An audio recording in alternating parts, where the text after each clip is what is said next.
Hello everyone, पुन्हा एकदा स्वागत आहे एका नवीन व्हिडिओमध्ये. सो आम्ही रेडी आहोत ऑपरेशनसाठी, सर्जरीसाठी. मल्हारला सकाळीच उठवून त्याची अंघोळ वगैरे सर्व करून आम्ही तयार होतो, कारण की डॉक्टरांनी सांगितलेलं आम्ही 10 वाजता तुम्हाला OTमध्ये नेऊ म्हणून. सो मल्हार पण सुपर एक्सायटेड होता. OTमध्ये जाऊन डॉक्टरांसोबत वगैरे सगळ्यांसोबत खूप वेळ गप्पा मारले, खेळला. एकदम म्हणजे तो इतका वेल प्रिपेअर्ड होता की हां, माझं ऑपरेशन करणार आहेत, सर्जरी माझी करणार आहेत आणि मला नाही दुखणार वगैरे असं तसं. डॉक्टरसोबत पण इतका वेळ गप्पा मारल्या त्यांनी. आणि आता तुम्ही बघू शकता, आमचं OTमधून आम्ही आलेलो आहोत. आमची सर्जरी झालेली आहे आणि मल्हार एकदम नॉर्मल 2-3 तास तो OTमध्ये होता.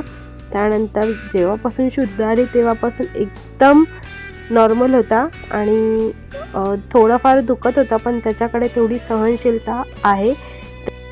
त्यानंतर दुपारी त्याला काका भेटायला आला होता. काका, पप्पा, मम्मी, आई सर्व भेटायला आले होते आणि तो खूप खुश होता की त्याला काका बघायला आला होता. डॉक्टर्स नंतर विजिट करून गेले. डॉक्टर्स पण त्याच्याशी छान बोलत होते आणि तो दिवस आमचा खूप छान गेला. आणि आता आम्ही दुसऱ्या दिवशी म्हणजे 3 दिवस आम्ही होतो हॉस्पिटलमध्ये.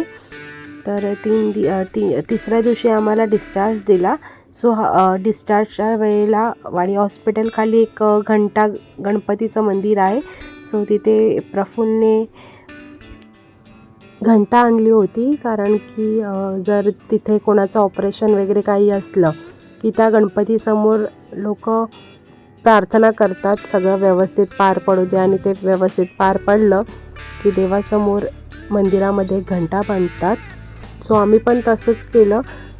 प्रफुल्लने ऑपरेशनच्या दिवशी देवाला सांगितलं होतं सर्व सुरळीत पार पडू दे, आणि सर्व सुरळीत पार पडलं. म्हणून एक घंटा मल्हारच्या हाताने आम्ही देवाच्या मंदिराला बांधलेली आहे. सर्व असंच व्यवस्थित राहू दे, त्याला छान आरोग्य लाभू दे यासाठी प्रार्थना केली आणि आम्ही आमच्या घरासाठी निघालो.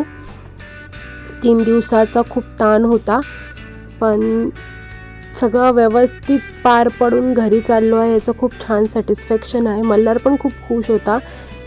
तर आता आम्ही चाललेलो आहोत घरी. तुमचे मल्हारवरती असंच प्रेम असू द्या.